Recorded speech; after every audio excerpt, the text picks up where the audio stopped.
Good evening, everyone. Welcome to the Town of Norfolk Planning Board meeting for Monday, November 18th, 2024. We are all here this evening at 7 p.m. Gathered in Town Hall Meeting Room 124. Members of the public are welcome to attend this in-person meeting here in Norfolk or by remote Zoom connection provided. Please note that the in-person meeting will not be suspended or terminated if technological problems interrupt the remote connection. Information for this meeting was posted on the town's website. You can access it, like I said, through Zoom, or alternative access is through NCTV live stream. And this is being recorded and will be posted on the NCTV YouTube channel as well. So this evening, we do have a very full agenda. Well, actually, let's do a introduction of our board. We have over here Gary Sullivan, Chris Montfort, hello, myself, Chad Peck, Eric Diamond, Melissa Mayo, our town planner, Rich McCarthy, and our admin assistant, Bessie Visual. We do have a new associate member who is not here with us right now, Gary Searle. So we'll save that welcome for when he is here. So this evening we do have a full agenda. We've got an appointment at 7. We have a public hearing at 7:15, another public hearing at 7:30, and then we have several items on new that will be going to one of them to talk about all the upcoming warrant articles that we're going to be discussing here over the next several months for our Springtown meeting. So let's dig in. We have a 7 o'clock appointment for the Norfolk Affordable Housing Trust to talk about Cottage Road improvements.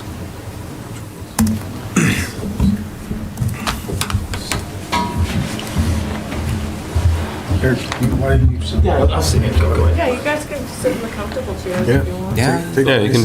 We're not going to be here that long. We're not going to be here that long. just flip over the name plaque so people Okay. don't confuse you. Hi, good evening. My name is Susan Jacobson. I'm the Affordable Housing Director. Thanks for having us here tonight. We're here about property located at 4 and 6 Cottage Court. Justin is going to speak directly to the property, but in 2004, the town of Norfolk gifted to the Norfolk Housing Authority this property.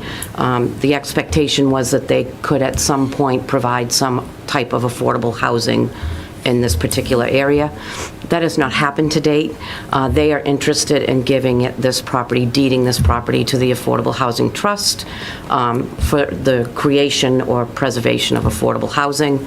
And on that note, I will turn it over to Justin. And so we're collectively here. Good evening, everyone. We're collectively here because on the Affordable Housing Trust's agenda tomorrow is consideration to accept these 2 parcels. And the Affordable Housing Trust wants to know, what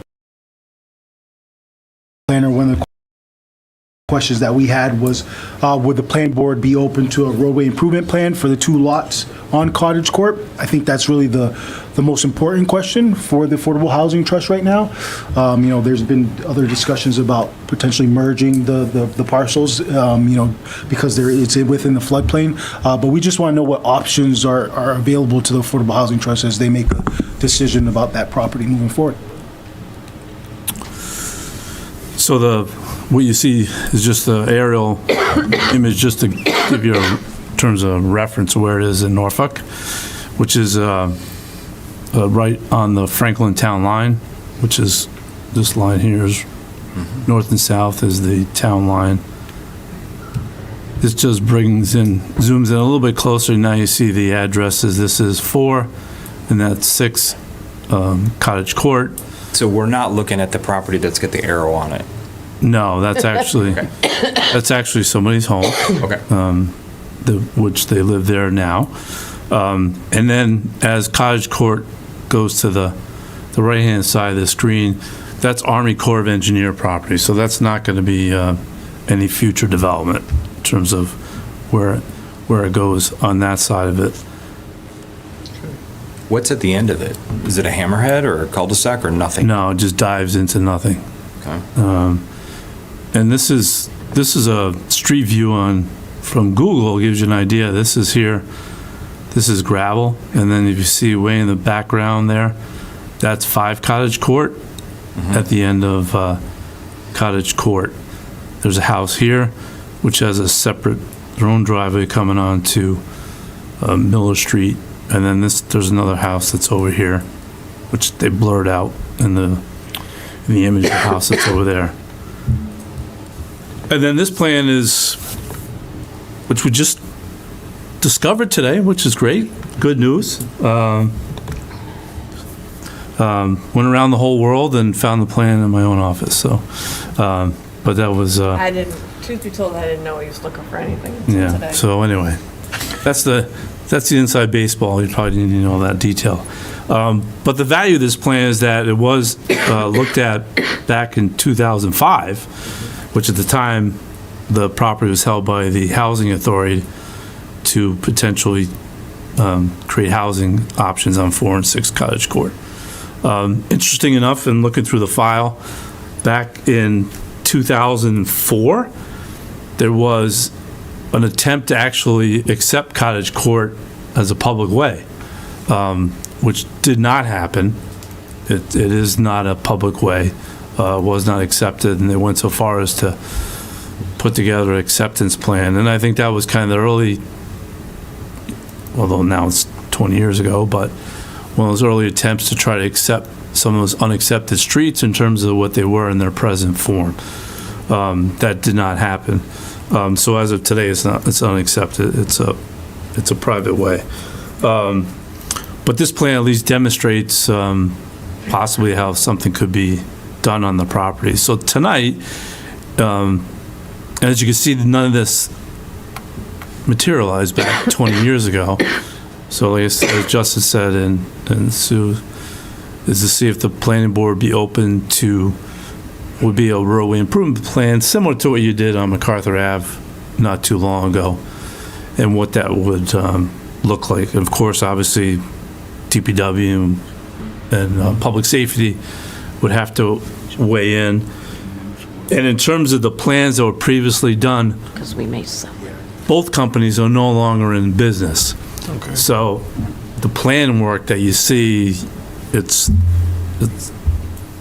illustrative and it has a good purpose, but we can't use it. So the town, the trust would have to hire a new company to do any plans to come before. So this is really kind of a what if, and would the board potentially entertain the idea? And if so, then the trust can then start to think about options and come back before the planning board in the future. Any known issues with regards to elevation, runoff from water? It's pretty flat. Certainly, we would have to look at stormwater.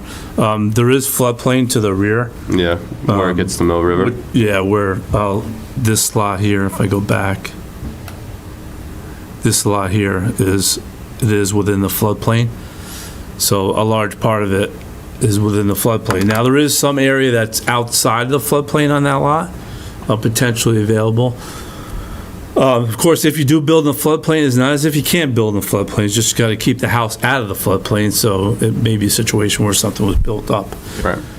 That's been recently done. If you drive on River Road, you can see a house that's under construction today. That River Road is 100% within the floodplain, and they are building a house there where the house is out of the floodplain. They did have to go to the Board of Appeals in order to do that, but so it is potentially possible. And is the hope to get 2 units, multiple units? Possibly 2, yes. Possibly 2. Yeah. I mean, one of the challenges is, if the second lot, 6 Cottage Court, because it's in a floodplain, if someone to move there, they have to pay flood insurance, which wouldn't be ideal for an affordable. And just for resident. introductions, if you might. Oh, sorry. I'm Eric Weimer. I'm a member of the Affordable Housing Trust.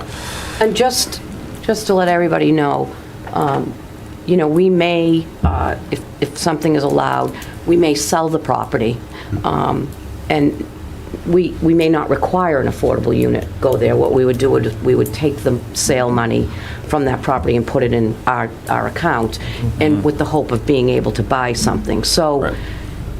it's, I don't know if anybody's seen the new home that's being built on the corner of Boardman and Rockwood. that property was gifted to the trust. And we, for many months, discussed, should we try to build? The problem with the trust building ourselves is we're held to the prevailing wage statute, and so it makes it cost prohibitive to do that.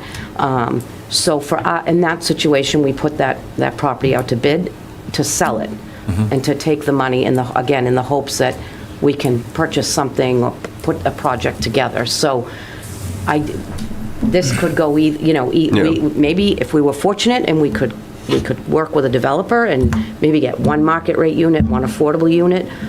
If that doesn't pan out, and the best thing for us to do is to sell the property and get some funding for another project, then we'd look at that option as well.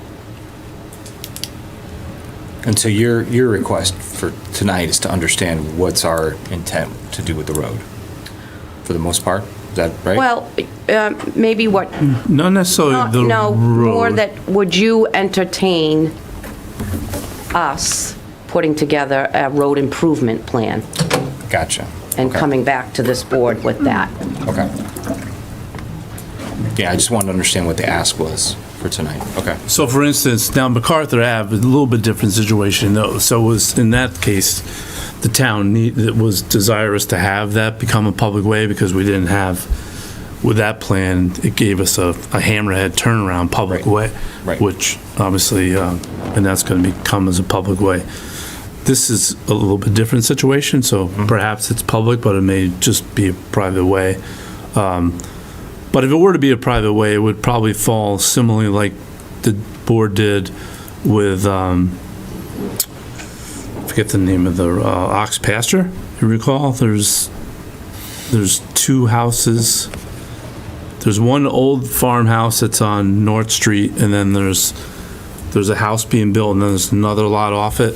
It's a private road, but they create a 113 North, that one? yeah, 113 North. They create a trust, a homeowners trust to deal with maintenance and responsibility. So that would be as a potential option, but that would also involve the homes that are already on it too. So that's a little more complicated, but that could be an option too. Well, It sounds like there's not infrastructure on it. No. Either. There's no drainage and there's No, there's no not water out that. It's I'll look back. You see the I gravel. looked at that too. That was 2013. It's still gravel today. Right, but it may not be in that condition. right. Well, yeah, no, it may not look like that, but It's gravel, there's no, yeah. there's. yeah, Well, there's part no of ditches, it, part there's of it is nothing. paved, Yeah. but the homeowner did it, Right. I believe. The last home there on the Right. left. So like They you get paved. halfway down and it's paved. Yeah. But that's something that they probably did on their own. Yeah. Is that actually, The turnaround, I think, is going to be the issue, is, I know, fire safety, DPW, they're going to want a turnaround of some sort at the end. So I'm just trying to. So think that may be what prohibits us to doing one unit. We may have to take the bulk of that second lot to lay something out Right, to make it work. yep. yeah, unless there was a turnaround on the lot that could handle two, there could be an easement over to give it, if it was part of a driveway. That's an option too, just to provide. A turnaround could be part of a privately owned driveway. Yeah, we just have to have an easement over it. To access it. Because access it. that barn across the street, doesn't that have a circular? I'm trying to remember it. So I would be thinking about more so on the trust Six. property. Right, not on the Not other someone properties. else's. Yeah, not on the other neighbor's property. But that's, something that, I mean, I just know that's what they're going to want. They're wanting no, some they sort definitely of a- want it. I mean, that was kind of Not a want, it's a requirement.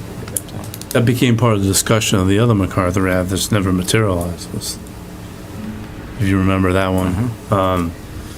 They were at one point contemplating putting it on their lot, a turnaround, Right. with an easement to the town to make it work. But- So I think the takeaway is, at least, there's a sense, I would think, if you're open to the idea, then I think we would kind of brainstorm some options and then come back in, you know, before we Absolutely. get too deep into spending a lot of money on different options. Yeah. It looks like that old plan from 2004, 2005 has a hammerhead. Yeah, Yeah, I saw one in there. that's on the It sixth lot. does, yeah. And then the pave continues after that, Hammerhead. Yeah. Yeah, there's a little hammerhead right here. Yep. Which again, that could be an option. Right.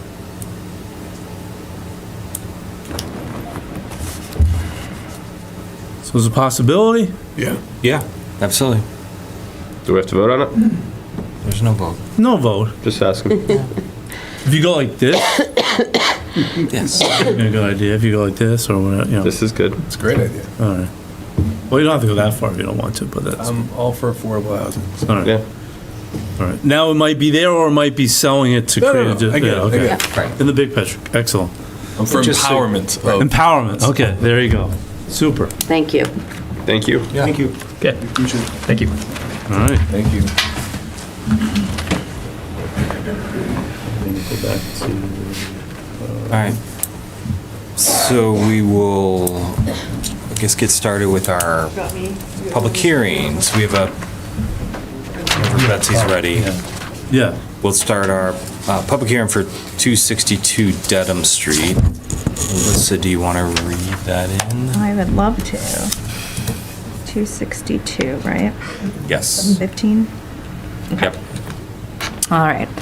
Notice is hereby given in accordance with Mass General Law, Section 40A, and the Norfolk zoning bylaws, Section 310-6.11. A public hearing will be held on Monday, November 18th, 2024, at 7:15 PM in Room 124 at the Norfolk Town Hall, 1 Liberty Lane, Norfolk, Mass., relative to a site plan approval application for a property located at 262 Dedham Street in Norfolk, Mass. The applicant, Norfolk-Dedham Street LLC of Norfolk, Mass., is proposing to renovate the existing building and construct a 13,500 square foot addition consisting of a commercial shooting range, gun shop, membership lounge, and training facility with associated parking, utility connections, and stormwater management systems. The applicant is also requesting a stormwater management permit and special permits to allow parking in the front yard to permit the proposed development as a planned multi-lot development and to allow an internally illuminated sign. The property is located in the C1/C1B zoning district. Reference Assessor's Map 18, Block 69, lots 18 and 43. The application and plans are available for public inspection on the Town of Norfolk website, in the Planning Board section of the Town of Norfolk website, or in the office of the Norfolk Planning Board during the hours of 9 a.m. to 6 p.m. Monday through Thursday. Thank you. You're welcome. All right, so who do we have here for, great, come on up, have a seat, you can introduce yourself.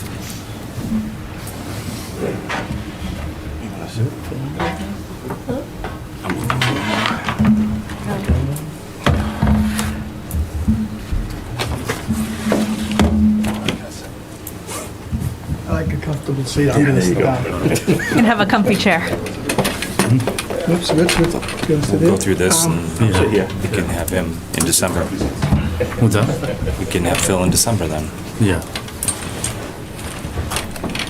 I have a color presentation plan I'm going to put on a board as well. Okay. How's it going? Good, how are you? Doing great.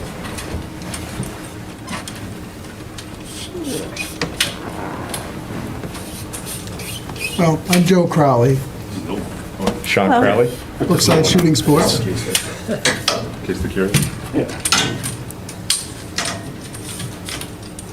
So the history.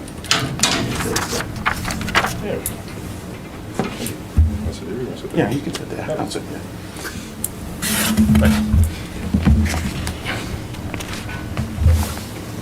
You want this done? You want me to? No, please go ahead. Yeah, Rich Riccio from Field Engineering on behalf of the applicants. This is a site that we were here back in 2022 for a proposed gun range and gun shop training facility. This is a reduced scope project from what was previously approved in 2022. The intent here is to maintain the existing buildings and build the gun range portion of the facility off the back of the existing building. We're looking at approximately 13,500 square foot building addition. Coming back this way, you can see the existing building footprint here in the lighter gray color. We are also before you for a number of special permits, as was discussed in the legal notice. Access to the site will be maintained through the existing curb cut off of Dedham Street, and also an improved curb cut off of Shire Drive, right, basically in the same location that's there now, but you guys don't use that right now. Correct. The site itself will be utilize existing upgraded water and electric and gas utilities into the facility. We'll be bringing new domestic water service and 2 fire services into the building, one into the main retail area in the front, and a second dedicated fire service for the shooting range. We will be installing a new septic system to accommodate the flows on site, and a stormwater management system in compliance with the stormwater regs and bylaws. Based on the square footage and the use of the building, we've developed a parking count of approximately 57 spaces needed on site, and we are proposing to provide 60 spaces. We have 41 spaces in front of the building along Dedham Street, and another 19 spaces to the rear of the building here.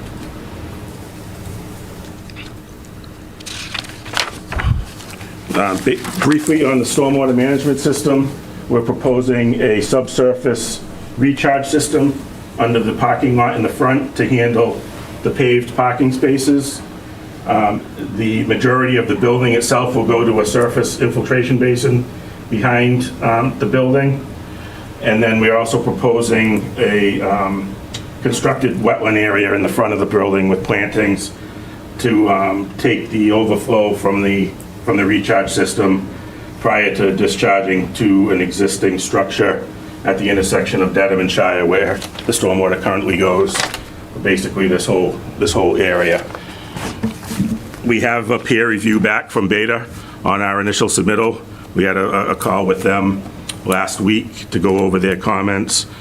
We do have a little bit of work to do on the stormwater aspects of it, but we feel confident that we should be able to address all of Beta's concerns in the next week or so with regards to stormwater and some of the other issues that they did talk about in their letter.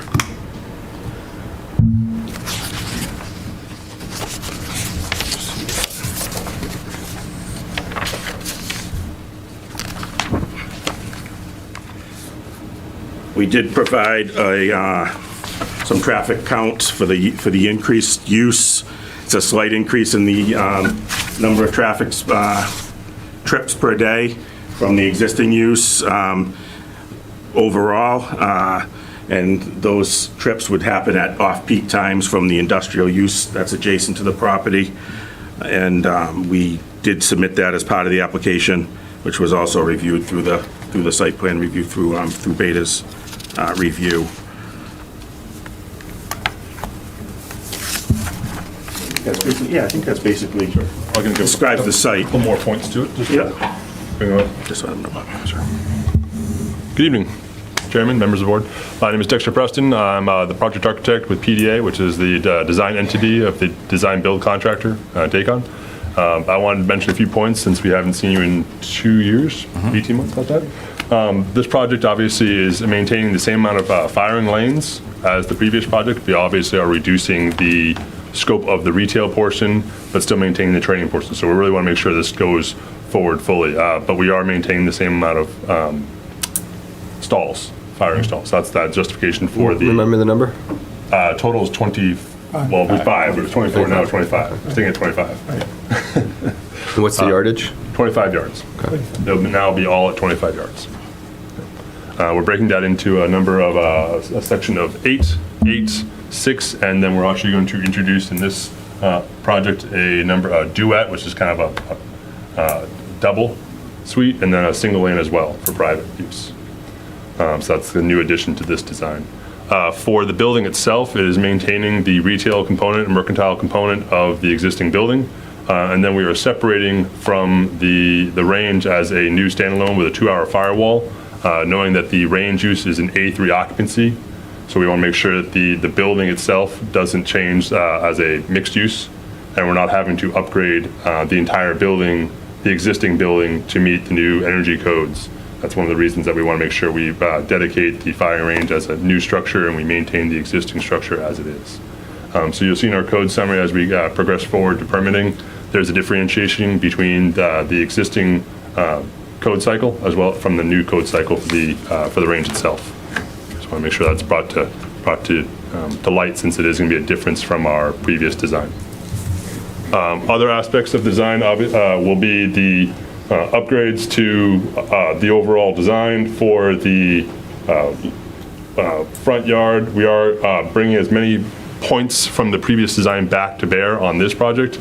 You'll notice similarities between the frontage along Dedham Street with the parking layout, the reuse of the existing sign, the incorporation of the sidewalk as previously required, as well as the landscaping that was desired in that layout and design. Some of the other revisions that we've included on this will be the elimination of gas. Previously, we were bringing gas, or I should say upgrading the gas to facilitate the HVAC systems. This facility will maintain the gas connections for the existing building, but we're not going to be bringing gas to the new range addition. Those will be supplied by a energy efficient electric HVAC system that meets the energy code, stretch energy code, I should say. We have additional drawings that we've developed for the colored elevations. I'm not sure if those have been shared out yet, but we have colored elevations that we can amend. We can share those. Oh, you've made copies. Yeah, wow. We'll hand these down. The project is really going to emphasize the existing facility. We're going to do minor upgrades to the aesthetics of the existing building. It is brick with the existing shingle roof. We're looking at trying to upgrade small components of it, particularly like the railings and a few of the other lighting fixtures to make them more energy efficient. But for the most part, the exterior of the building is going to be maintained as is, with maybe potential for paint and some minor aesthetic upgrades to it. The bulk of the work will be interior.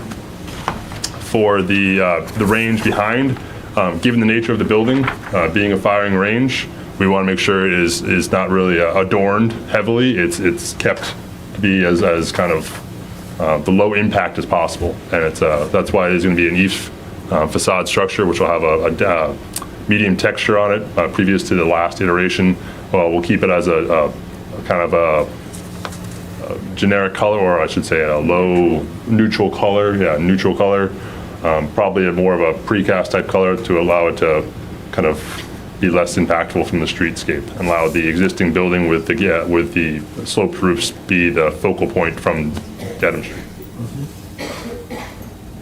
The other aspects of design, there is improvements to the lighting. There's a photometric plan that's been produced as well, so the site lighting will be greatly increased, and given the nature of the project, that is a primary concern for the users and the client, to make sure the lighting levels are maintained for the security of the business that's operating there. So it's a primary. There'll also be security systems and cameras in place as well. So all required from the. I want to use the wrong agency name. ATF. Local, everything that's state agencies. Is required. Is there only access to from the rear around the side of the building? Right now, we've set it up where all of the retail access and primary access should be through the front. We've had to add this many parking spaces because of the load count from the training rooms, because those because they're classified as an A3 accessory use. they're having to have parking counts that are upped because of the square footage entailed. That's what, otherwise we really don't need this many parking spaces. But we want to make sure the code is compliant with the area calculations that are shown on the plans. But in terms of the overall population that will be using the facility at maximum capacity, this many parking spaces would not be required. So this is really becomes overflow, staff and overflow. We don't need this many. So if there's a way we could have a reduction, that would be ideal, but it obviously does help to have the parking as well, so we maintain it. But we're not looking for any kind of primary use or access for the retail function or the range being required to park back here.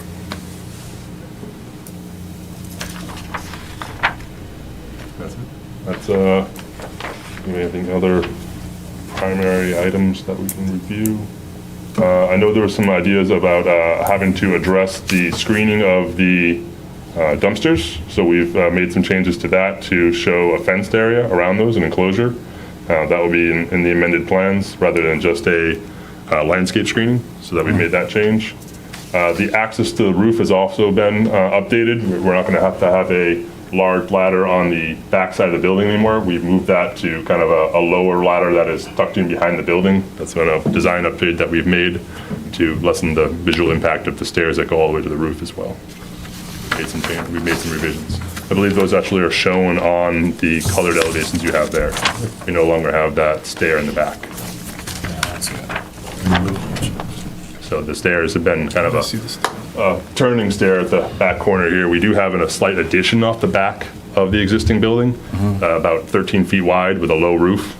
That provides us the ability to mount new mechanical systems to feed the existing building. The existing building will get all new mechanical systems for heating and cooling. So there's one update we have made. And it's easiest to be able to mount those systems to a new roof rather than impacting the existing roof structures.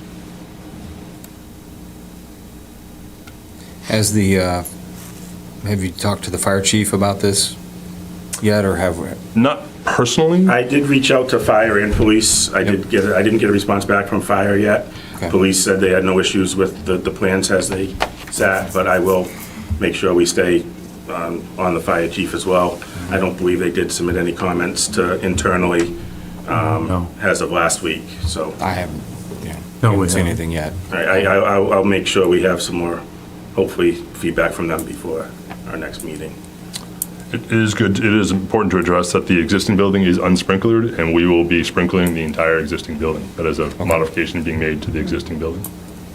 How many square foot's the existing building? About 8,000. Thank you. Yeah. Thank you.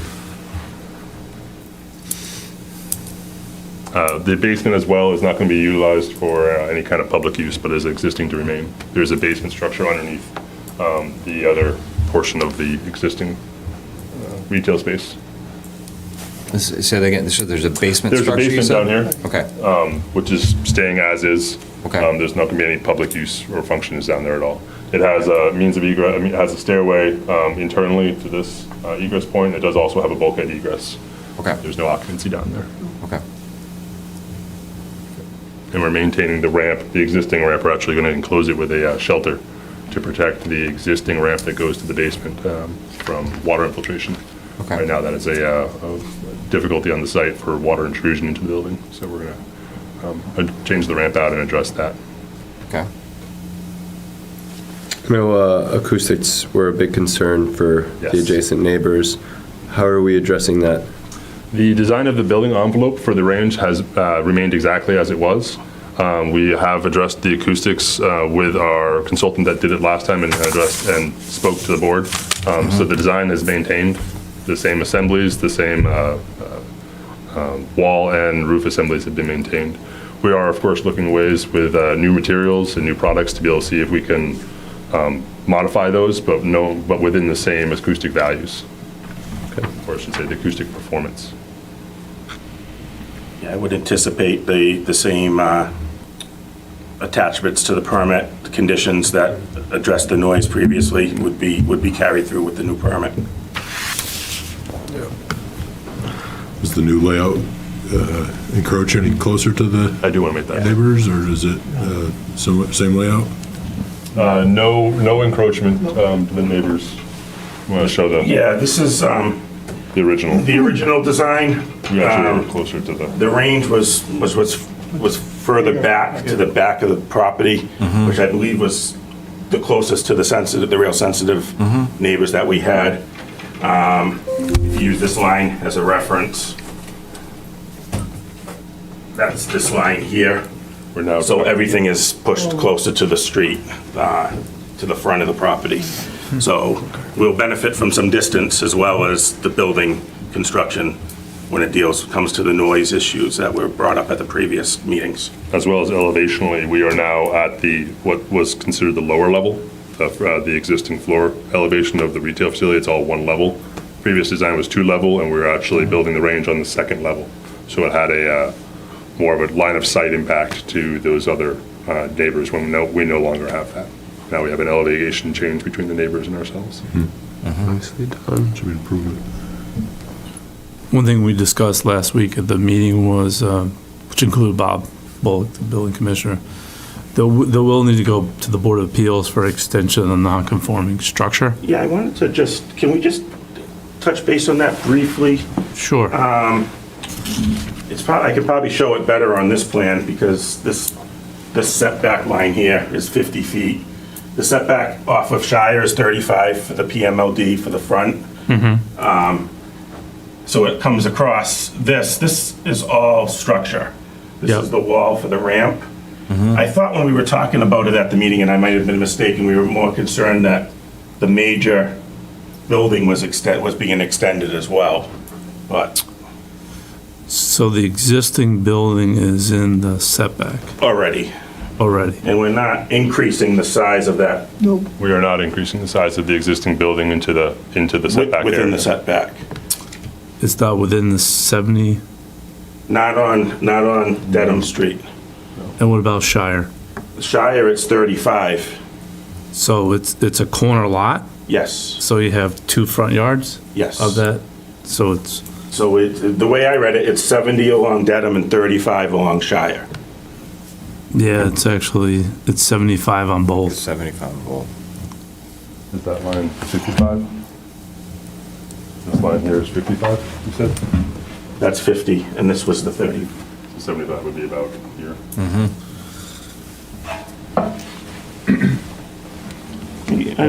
Back into our previous. I'll have to I read know through we- that again yeah. because I double checked that to make sure, Let me look while you're just.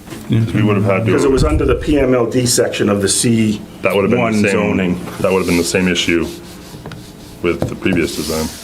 So you were doing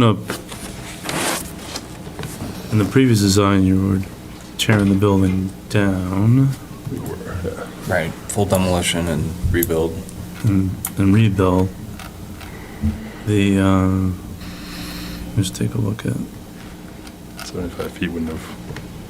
So while I'm looking, if you want to, I think what would be helpful tonight is if you just kind of go through the waivers being requested. Right. Like, that would be helpful tonight to get a sense of if they make sense or not. Let me just look at the bylaw later. Yeah, so you have 7 waivers. Yes, they're all the same waivers that were previously approved on the previous plan. Okay. We don't have any changes to any of the waivers. Okay. You can, that would actually be helpful if you could go through the comments from Beta and just kind of start to discuss what are the changed impacts based upon this new design. All right, you want me to read through the waivers first and go through those as part of the? Well, Yeah. just really, for the most part, Yeah. any changes that deviated from the previous approved plans. Oh, okay. Mainly, the significant change obviously is the scope, the size of the project. Right. Our landscaping, we've maintained as much of the previous design as we could along the front Yep, and along the side of the existing building. yep. Same thing with we did have, You reduced the parking, Yes. but the parking's now in 2 separate areas. well, before we were able to connect it because it was all one Yep, big, Right. one big spot. yep. And we had more, obviously, we had more landscaping here Right. because of the building going that way. Look at this one compared to that one. Yeah, The other waivers, the waiver list. But so going through the section, the waiver requests, those are all the same. Yes. As previously approved. Earth removal. Any Right. changes there? I do have to provide updated cut and fill, just Okay. to check that, but I don't believe there's Minimal. it's gonna be a minimal cut and fill based on, as compared to the previous. Yep. Okay. Zoning, any changes from previous? Mainly just that we're reusing the existing building as part of that, and the, And Rich is looking up the setbacks, and you updated your parking, correct. so you got 57 spaces. We needed 57, we're providing 60. Yes, thank you. I mean, conceptually, it's basically the same as what we previously submitted, other than the size and the things we're talking about here. The waivers were with regards to the datum on the plans, no change there. The stormwater leaching facility, within 50 feet of the building. That hasn't changed. We still have a stormwater basin, subsurface there. We'd like to use plastic drain pipe instead of concrete on the private site. Waiver to allow parking lot lighting within the islands. We have, the lighting is going to be proposed around the perimeter of the site, shielded down onto the parking Yep. spaces. That hasn't changed. Yep. The waiver with regards to tying into a state, county, town bound. Yep. That hadn't changed. And the same thing with using Cape Cod berm instead of slope granite within the parking lot itself. That hasn't changed. And the seventh waiver, which wasn't on our original, but Beta did notice and mention, was the preparation of a full traffic study, which we did have on our previous submittal. We felt the traffic was sufficient, what we had submitted. for I'm the sorry, use. say that last part again? Sorry. The seventh waiver is with regards to the submittal of a full traffic study, which we didn't provide last time we requested a waiver for that. We felt the traffic that we had submitted was sufficient. I believe that was granted under the previous permit as well. Okay.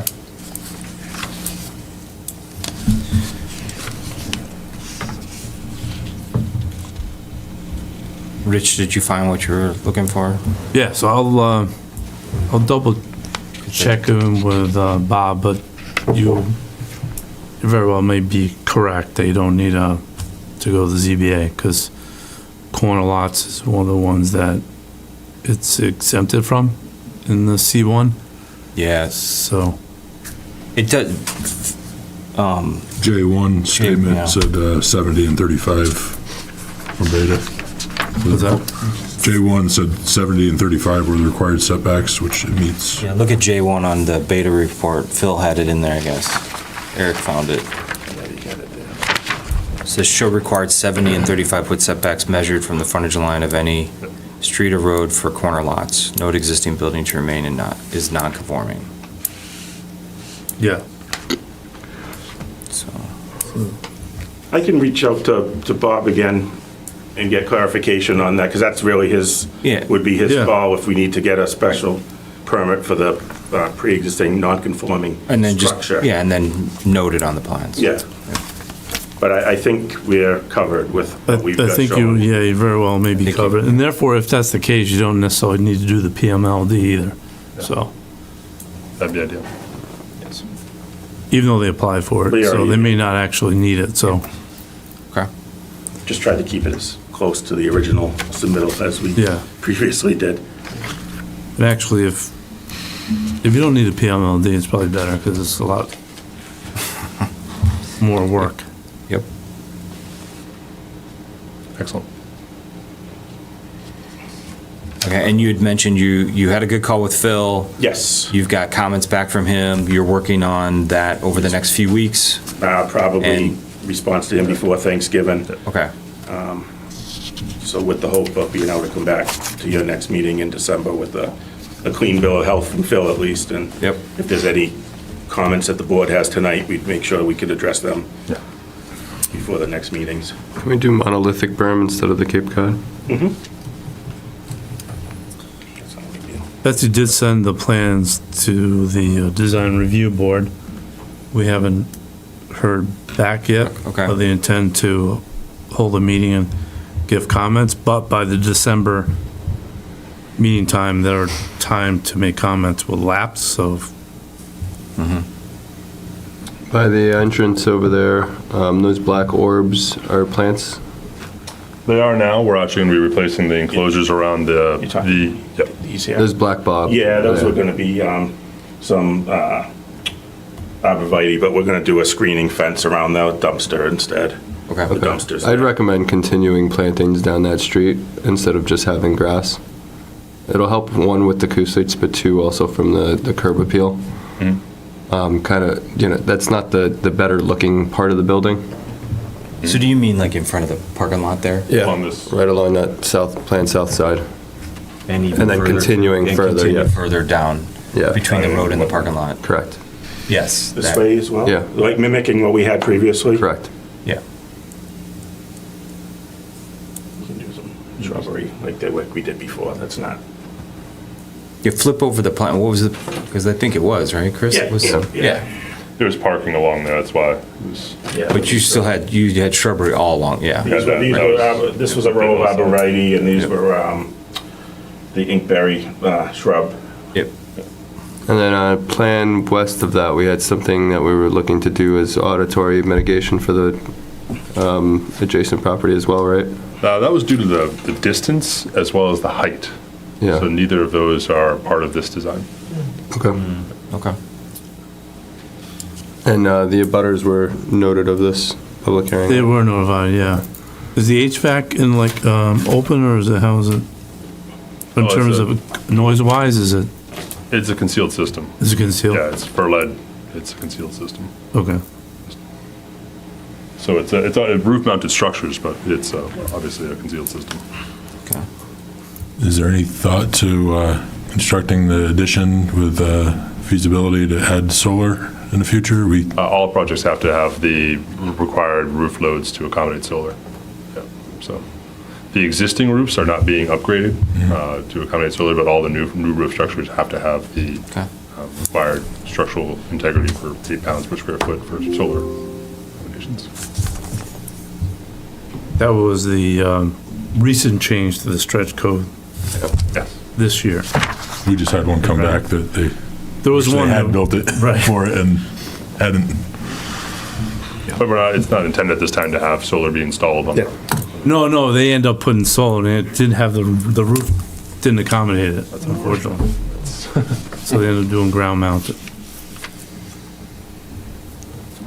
I think the one question that we did have is in updating the photometric plan for the site, we did notice within the bylaws, there's a height restriction to the site lighting poles of 15 feet.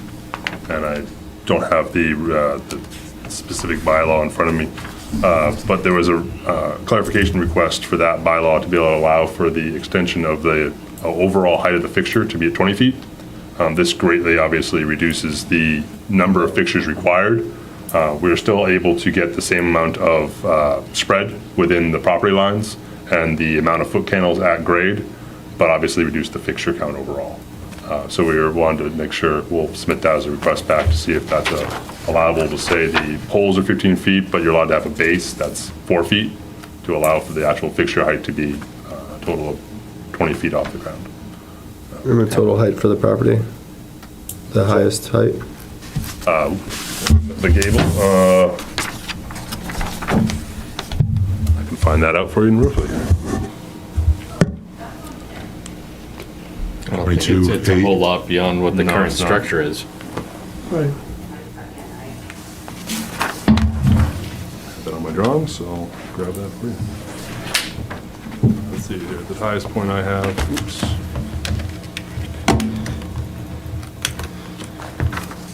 22 feet 8 inches is, 22 feet 8 inches. From what I floor, asked. finished floor. So that's top of the gable? Okay. So, and then, The range itself is only going to go to the top parapet of the new addition, but the range itself is only going to 19.7. So you'll conceivably have light fixtures that are taller. Yes. What's the difference in quantity by going from 15 to 20? Almost half. Oh,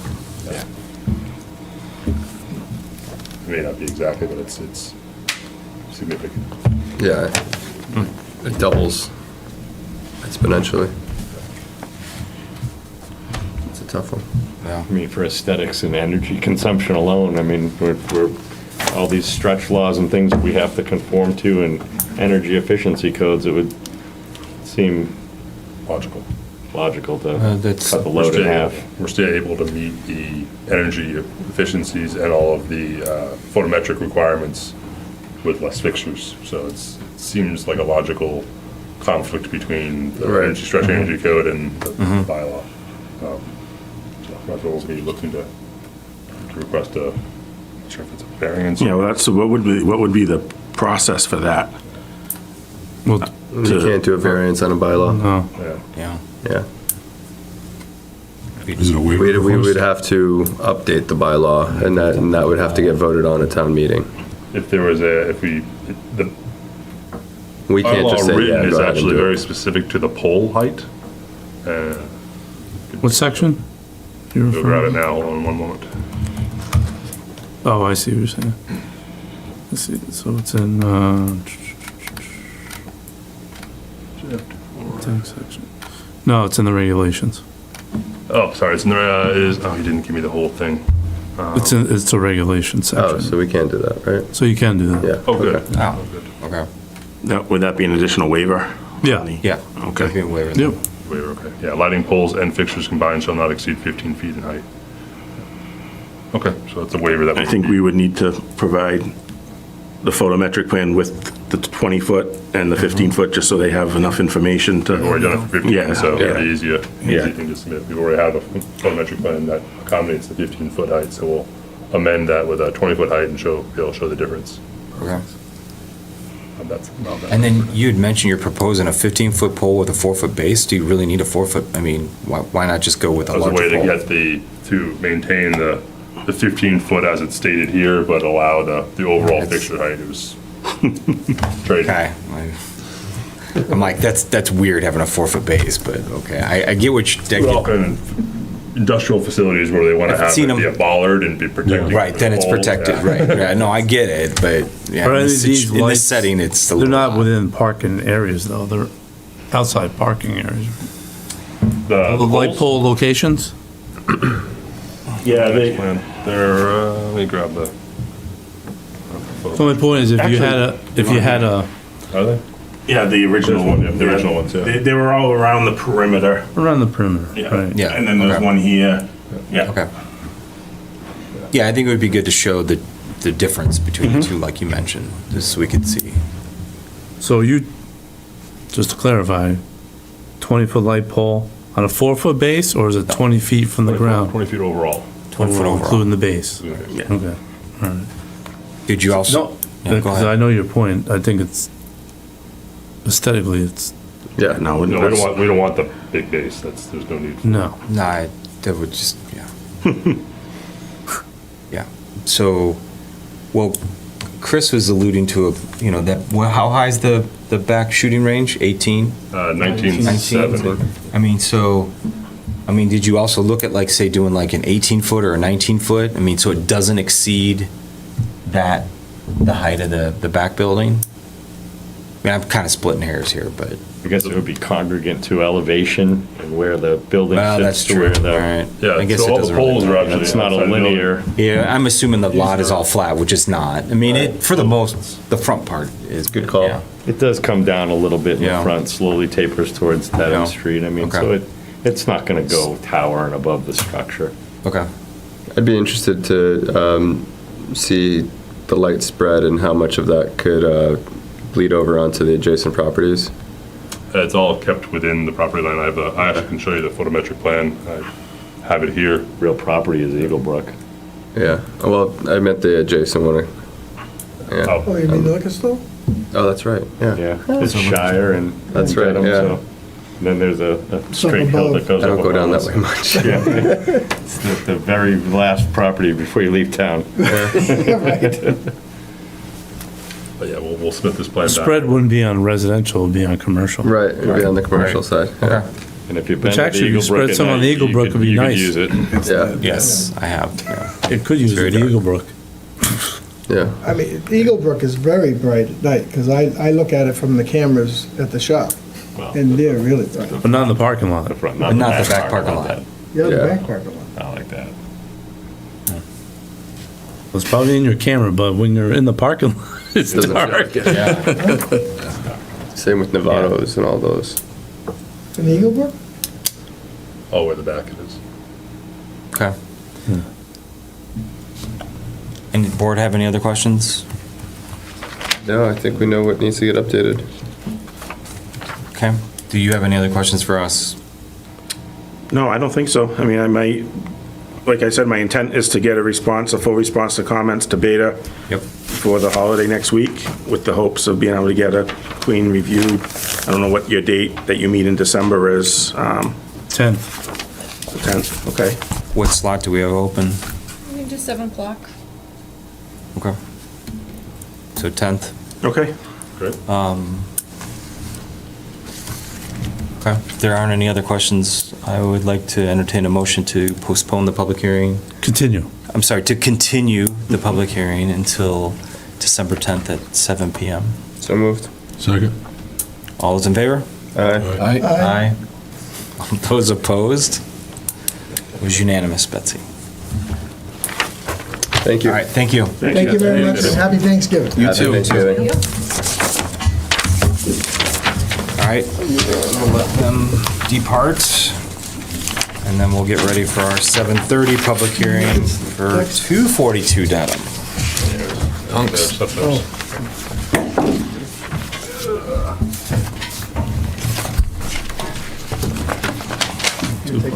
Yeah, we'll fold it up also.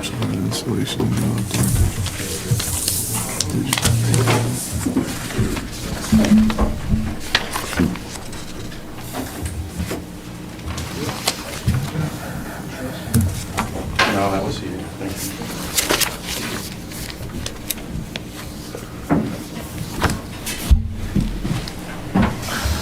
All right, Melissa, you want to read it in? Yes. Notice is hereby given in accordance with Mass General Law, Section 40A, and the Norfolk zoning bylaw, Section 310-6.9, that a public hearing will be held on Monday, November 18th, 2024, at 7:30 PM in room 124 at the Norfolk Town Hall, 1 Liberty Lane, Norfolk, Mass., relative to a special permit application for property located at 242 Dedham Street. The applicant, G&P Donut Co. of East Walpole, Mass. is requesting special permits to allow the installation of a new outdoor digital menu board, reface 2 pylons located along Dedham Street and Sharon Ave with new Dunkin' signs, and install a clearance sign at the drive-through entrance. The property is located in the C1 zoning district. Reference Assessors Map 18, Block 69, Lot 31. The application and plans are available for public inspection on the Town of Norfolk website or in the office of the Norfolk Planning Board during the hours of 9 a.m. to 6 p.m. Monday through Thursday. Thank you, Melissa. All right, gentlemen, introduce yourself. Bill Glaropoulos, G&P Donut Company. Chris Glaropoulos, G&P Donut Company. Thank you. Why don't you give us an overview of what you're looking to do here? So there are 3 items that we'd like to get approvals for. The first one is the drive-through menu board. Currently, we do have a menu board that we want to replace. It's not going to be an additional one, just replace the existing outdoor drive-through menu board with one that's what's been approved already for the Dunkin' Donuts that's in the center of town. Just like TVs, illuminated. Yep. And that's wall mounted. So the one that we're applying for or applying to get approved for is wall mounted. Gotcha. Yeah, so, yeah, it's the one on the right. Oh, yeah. Yeah, that one. Okay. So that's the first ask, and then the second one is what they consider what Dunkin' considers a a drive-through gateway to the drive-through, which is also used for 9-foot clearance, so we don't get large trucks going through the drive-through. That's that item right there. And then the third approval we're seeking is to replace the faces on the pylons with the new Duncan image. That's not it. Yeah, right there. So it'd be the two top ones, the bottom ones of the existing. Gotcha. Just replacing the faces. Did you guys know that Dunkin' changed their name from Dunkin' Donuts to Dunkin'? Yes.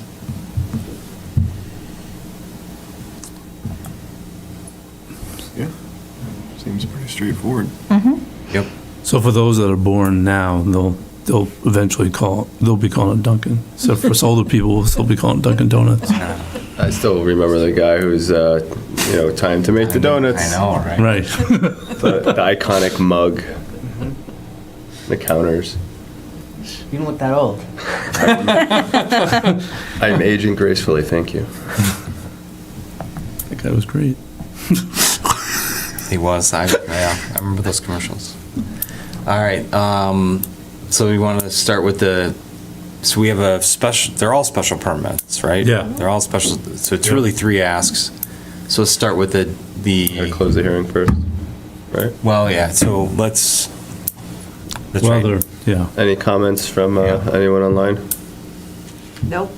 Okay. There's no one in the room. So any questions, comments from us? I mean, Straightforward.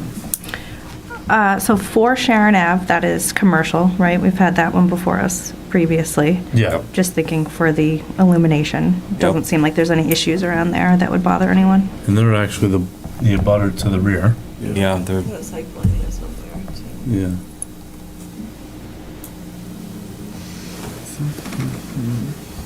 Yeah, so to the north is their new building going in. Oh, okay. Which actually almost blocks the whole thing, I think, isn't it? Well, it's for the customers driving through the drive. No, I know, I'm just saying, like, that nobody will see it. Nobody but the customer driving through. And you next door. and In a- you have the adjacent property, the abutting property to the north. Correct. Yeah. Okay. Any other questions, Melissa? No? It's pretty straightforward. Are we feel we're ready to vote, and then we can close public, all right, so I'd like to make a motion to close the public hearing So moved. Second. for 214 Dedham Street. Still moved. All right, all those in favor? Aye. Aye. All those opposed? It's unanimous. All right, so we have is it broken into 3 pieces or just one special permit? Melissa, you read this in. I did. It was one, I just want to make sure we get this right. Request, right? Right. Hereby notice. They appear to be separate. Yeah, this should probably be separate, so. Yeah. So you have the new digital board and then reface 2 pylons with new And Duncan install size and clearance. install clearance sign Yep. in the drive-through. So they're all So 3, independent. okay. So, any questions on, well, we talked about it, so I guess I'd like to make a motion to approve the special permit for the new outdoor digital menu board At 242 Dedham Street. at 242 Dedham Street. So moved. Second. All those in favor? Aye. Aye. All those opposed? Okay. I'd like to entertain a motion to reface the 2 pylons located along Dedham Street and Sharon Ave with the new Duncan signs for 242 Dedham Street. So moved. Second. All those in favor? Aye. All those opposed? Okay. I'd like to entertain a motion to install a clearance sign at the drive-through entrance for 242 Dedham Street. So moved. Second. All those in favor? Aye. All those opposed? Okay. You're good? Thank you so much. Thank you. Appreciate it. Appreciate it. Thank you. When are you looking to do the work? Sooner the better. Okay. So we just finished a remodel over there, and these are the only 3 items that were left open for them to finish. Okay, good. So, I don't know, you let us know, when can we start? You probably can talk to Bob tomorrow and probably go at your own risk because it's a special permit. See, with the vote tonight, see if they'll let you do it now. Okay, I'll talk to Bob tomorrow. Yeah. Okay. Thank you. Thank you. Thanks, guys. Have a good holiday. Jim. All right, good night, guys. Okay. All right. New business, Rich, any particular order? I mean, I think the zoning's probably going to take a while. Do we want to get some of the other little things done? Yeah, we wanted to talk about The minutes were. Medway first, right? Well, we could do meeting minutes first. Oh, meeting minutes first, sure. Melissa? Yes. Make a motion to approve planning board meeting notes from October 8th, 2024. So moved. Second. All those in favor? Aye. Aye. Aye. All those opposed? Okay, that passes. All right. Make a motion to approve the meeting minutes from the planning board meeting on October 29th, 2024. So moved. Second. All in favor? Aye. All those opposed? Okay. Rich, you want to give us an update on the off-site mitigation funds for Medway Branch sidewalk Yes. before we get into zoning? 'Cause that'll probably. Yes. So you want to just flip it back to, please?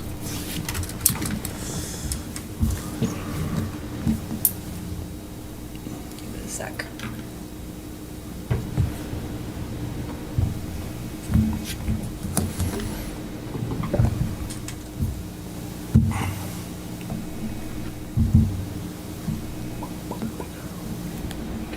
Excellent.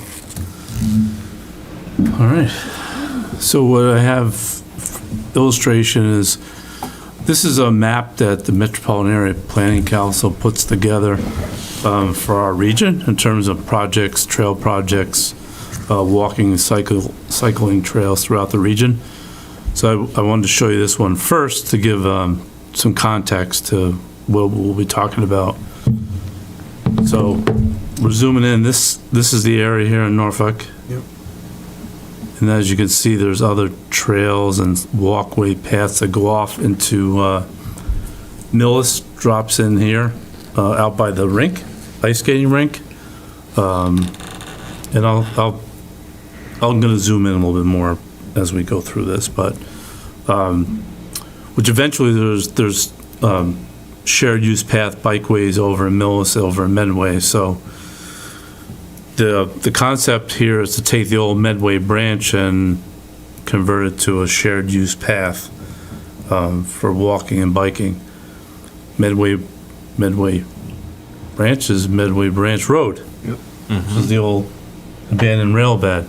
So the idea is, I'm gonna go to the next slide to drill down a little bit. So this gives you a better idea as you go off to the left-hand side of the screen. If you see the Charles River here, and then the Millstown line here.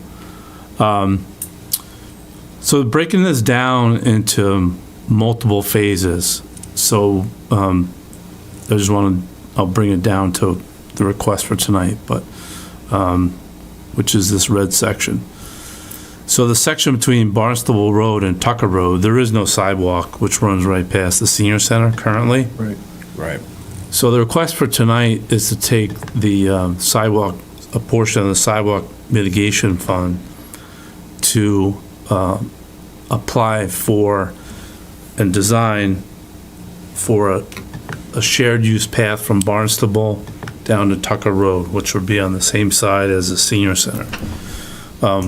We will be using the money to apply to Complete Streets. If you remember a few years ago, we did Complete Streets. The Complete Streets program pays for the actual physical improvements, the work itself.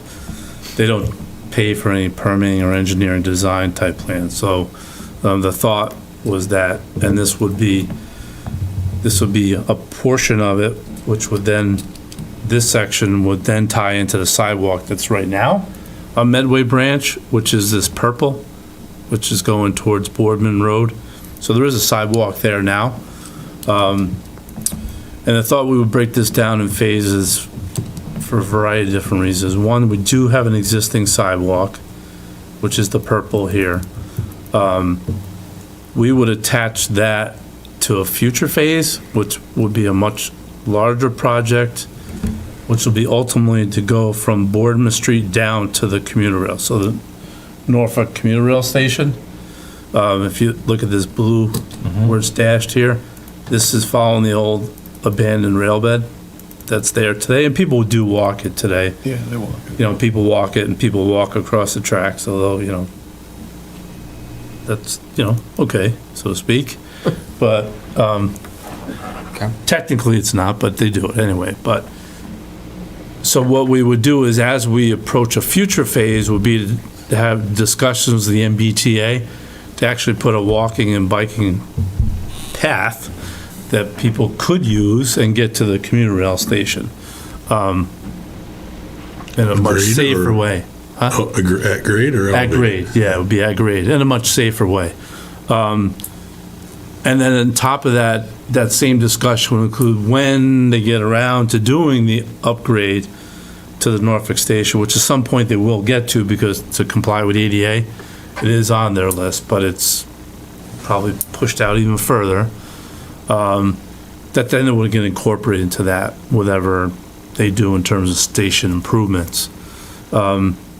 Phase 2 is the green phase, which I'm going to be talking to the Community Preservation Committee Thursday night about, which goes past the DPW facility, out past the landfill, and then follows the old rail bed out towards Dean Street, which is where the ice skating rink is, to reclaim, if you will, and create a shared use path along that corridor. And the reason why I'd be approaching the Community Preservation Committee is that that's potentially eligible for them to fund. The red section is not ineligible because it's a on-road project. So it doesn't really fit within their sphere of allowable activities. And on this green path, it would be a feasibility study, because we do need to kind of figure out how to get past the DP, and I'll go now to the next. I'm gonna bop around a little bit just so you can see. So now you can zoom in, you can see here, this is the DPW facility. So you come up Medway Branch. In this particular area, we would propose to put some parking for users on the end. But the next phase would be part of feasibility study to best figure out how to integrate, you know, pedestrians and bicyclists going through here, through an active DPW yard. So we need to figure out how to, you know, make it safe, how we align things. So that's where it'd be going to CPC to kind of figure that out, which would be a future phase. DPW supports the idea, we just need to kind of figure it out, and how we go about doing that. I'm gonna go back to, well, actually, we could talk to this. So again, this is a section along Medway Branch. So what it would be is it'd be separated from the road, 10 feet in width, so it will require some retaining walls. It is a pretty wide layout there, so there isn't necessarily an issue with the right-of-way. It's more that there needs to be retaining walls to separate it out. Are you still talking about taking down that hill? We'll be cutting into the hill and putting retaining walls along the section. Why 10 feet wide? Is that a? That's kind of a standard. It's a standard for paths. Yeah. Okay. For shared use paths. Okay. Retaining walls are expensive, but you said that. Retaining walls are expensive, but we originally had a much bigger project, but then we had some preliminary estimates on the cost, which then drove it to we need to do this in phases. because the idea is we don't want to touch the road itself. We want to have a separated shared path, so it'll be off the shoulder. There is probably a hydrant that would need to be relocated near the entranceway to the senior center here on the right-hand side. But this will be kind of laying the groundwork, so at least then we'd have walking along Medway Branch. For bicycle-wise, you can,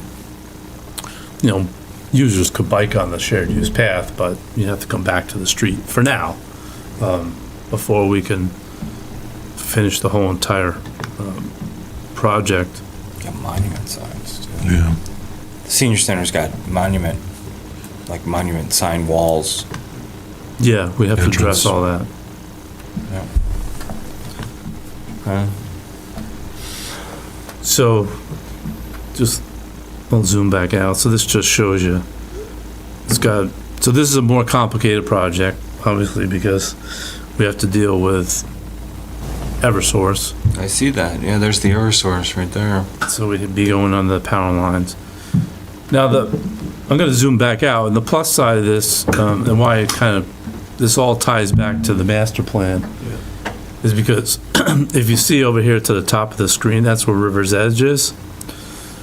So this would be able to provide a connection over to River's Edge.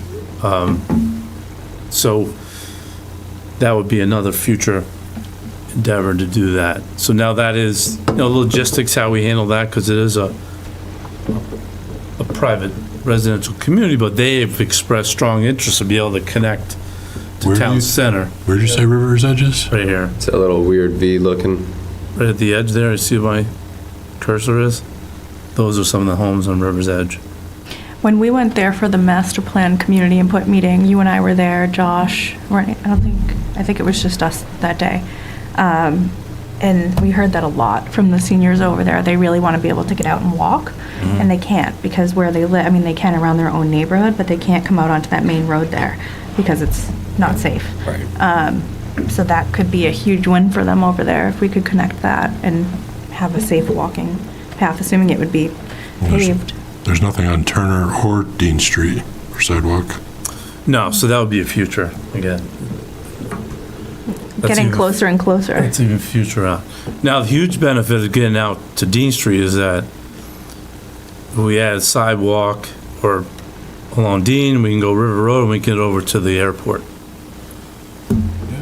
So we eventually could work our way over to the I like it. airport. Where's the town line? Because doesn't it become Millis before you get to Turner? Turner. No, Town line is just after the power lines. All right, where your screen ends. We don't own the piece, Dean and Turner intersection. Right past the Eversource area? Yeah, I think so. Yeah, so we would, similarly like we're doing with Medicom and Greenway, we have to coordinate with Millis to be able to do that. And again, this kind of, and it also ties into in terms of the master plan, one of the objectives was to provide secondary ways for pedestrian bicycle access because, putting in sidewalks and bike lanes along many streets in Norfolk isn't feasible. Right. Tell you what, you let them drive golf carts on there, they'll love it. Can you get into the new wellhead St. Florida. protection? So we need bigger tires. The well on Holbrook Street? Yeah. No, it's to the north up here. Right, but that's an easier way to trailer shop selling all those golf We get across than ask another town to pay for sidewalks. Well, we wouldn't be asking another town to pay for it. It would really be consent to be able to do it. We'd have to, that's a project that we probably would look similar like we're doing Medicom and Greenway to fund Share that funding. project. Yeah. But to your point, that's in part why we want to do that green phase as a feasibility study, to look at all options. So, it very well may get it over to the well site that's on Holbrook Street too, so. police. So what's the ask? So the ask, bottom line, right? Yep. What's the ask? Bottom line. I think $62,000. Jesus. 1,200 feet. Burying the lead. What's that? You buried the lead. I buried the lead. How much How do we much have in our money fund? how much money is in the fund, and what else would we use it for? 134,000, I think. 134,000, yeah. That's not the full ask, by the way, in terms of the other part of the which will be working with the DPW to take care of the construction observation and all that. So I got a full quote. So I'm Just to play devil's advocate, we're gonna Yep. ask for more than half of the fund, for half of the sidewalk fund for a not sidewalk. Well, but in the master plan, though, what we discussed in. Oh, no, I all- totally get that. I all was of just playing those devil's meetings. advocate, like, all Oh. right, so if I were to challenge this, it's like, hey, that's sidewalk fund money, not going to an actual sidewalk. Well, but it's going, It's a sidewalk, but it's multimodal versus Right. an actual, because a lot of our streets. But we're not even paying to do the work, it's just paying for the design for it, right? And Just that's- Complete Streets would And then the actually work is pay paid for the. for, right. for the construction. Perfect. right, then, right. So we So pay for the you're- design and, yeah. So devil's advocate. No, I'm done playing that. Okay. Oh, All right. but you gotta change, you gotta let us know. Sorry, I'll put Need this like a flag coin. up. Yeah, or we need a down. hat. They could flip the hat or something. I mean, I just want to make sure that from a messaging perspective, that like, hey, so if people look at this critically, like, what's it look like? And I think that the answers were really good.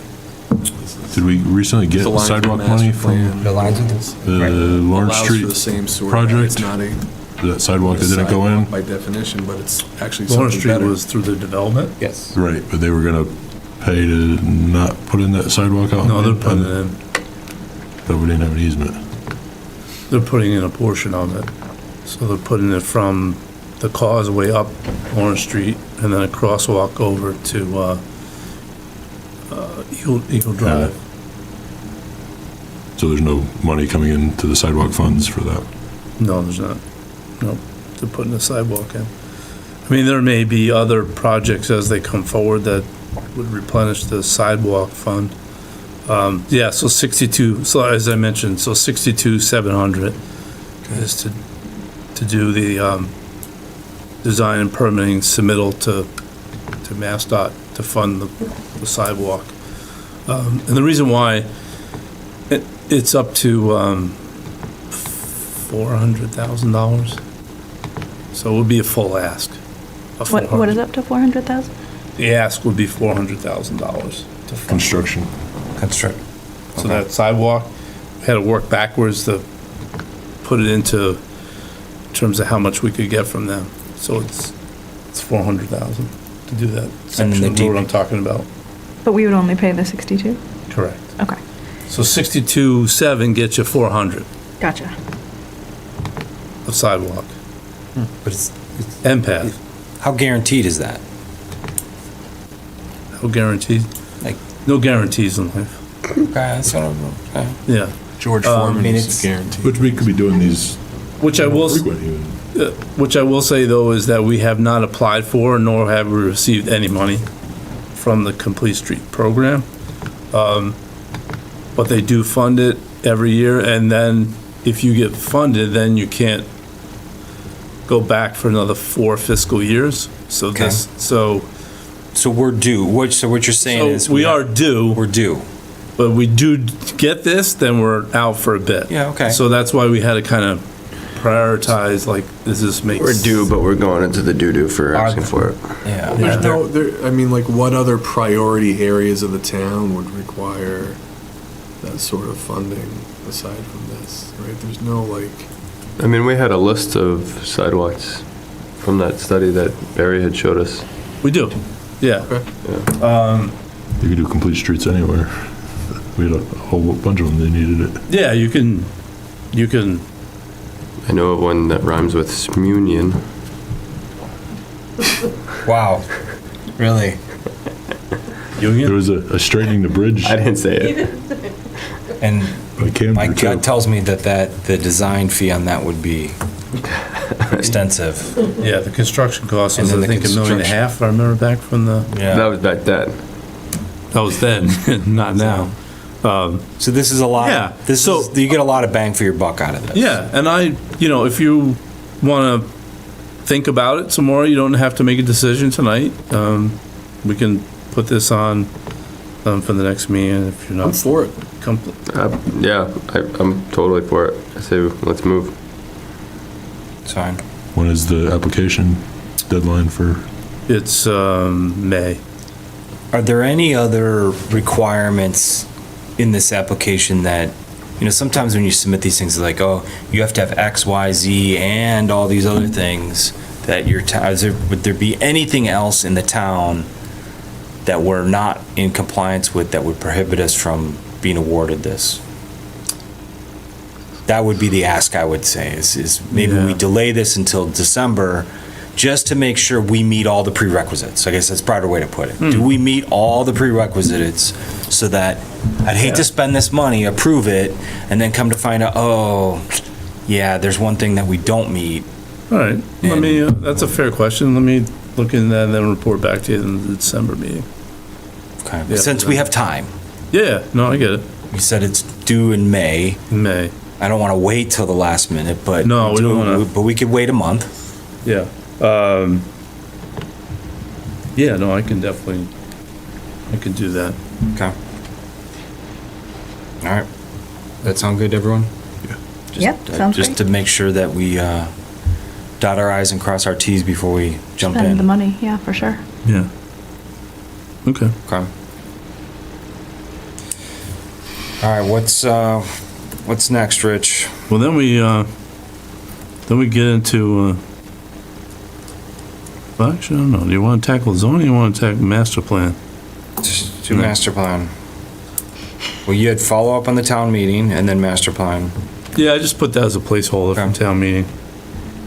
In case there was any follow up. Well, good job. From what I understand, good job, everybody. Good job, Chris. Woo! Good presentation. Appreciate it. Got it. Got everything moved forward. Answered questions. Yep. The dynamic duo, Chris and Rich. Okay, so that's. We all decided that Eric's up next for town presentation. We can give you something very, very detailed. Yeah. I think everybody except for you has gotten up and spoken at town meeting. It's your turn. You're scaring him. He's gonna now he's gonna let his term expire. Explain the table again. I don't know. I think he's up for it. Listen, everybody has a role. If you don't scare him, Yeah. if he doesn't. Eric's resignation comes tomorrow morning. Yeah. Jeez. Let's not go too. Right? All right. It's a team effort, right? Yes. Yeah. So master plan. Yeah, so in terms of the master plan, I know the select board wanted to get a report in terms of kind of the next steps with the master plan. Yep. So that's why I figured it'd be a good idea to, touch upon it tonight, and then, which one of our topics on the agenda is gonna touch upon the master plan itself too, some of the action items, but. Yep.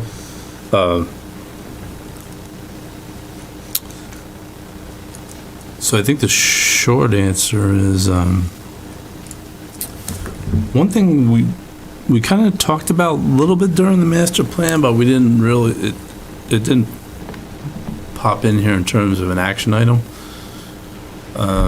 was perhaps an implementation committee for the master plan. That was kind of cross-section of people that would participate in the implementation of the master plan because this isn't just, obviously, this is a plan that's going to topically hit many different aspects of the town. I wonder how many of the residents who were on the master plan committee would want to go.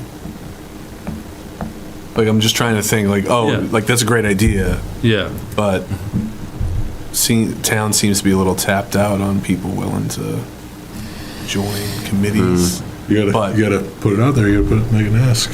Yeah. But we might already have a pool of people who. Yeah, we should start with them. Yeah. Right.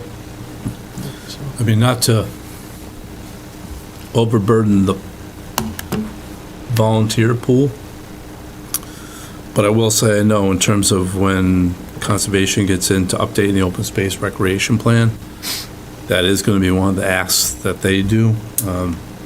Looking back from when the previous plan was done, there really wasn't implementation, open space, group to look on to attack some of those action items. So they're going to be, I know, more likely developing it. Probably open space recreation committee or implementation committee. That's cross-section, right? There's people in recreation, open space, general people involved to tackle it. So there's a cross-section between this, but if we don't ask, we don't know, right? Right. Right. So I guess it's probably worth asking the question.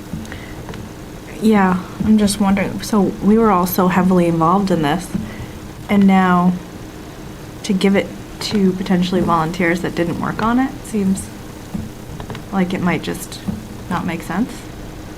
True. Could have some sort of a role in Combination. it. Like I'm the liaison of CPC, right? I go to all their meetings. So one of us could be the liaison to this working group. Yeah. Right. Yeah, it just wouldn't be nobody involved. I mean, there would be planning board involved in that group. Oh, good. Yeah, no, it wasn't. Not just I should handing it clarify. off. It wasn't like handing it off to some group. The planning board would definitely be involved. It could be more than one if you wanted to. I mean, it depends. But you're right. Gary's the liaison on the CPC. I mean, give it some thought. I mean, I think. I think we definitely need some sort of implementation plan. Yes. I mean, we have these action items here, or proposed steps, I guess you could say. Yeah. A proposed action plan is what it's called. So, and I think Gary's on the right track. Let's ask the group that did it, see if they're interested. And that would involve some, we can have up to 2 of our board members on it. And we go from there. Now, is select board looking for a? Yeah, that's, I guess, a companion to this. So so I would say they were looking for a general update in terms of the master plan. Yep. I suppose if you wanted, so part of that update be going and say, look, we're looking to assemble a master plan implementation committee. Okay.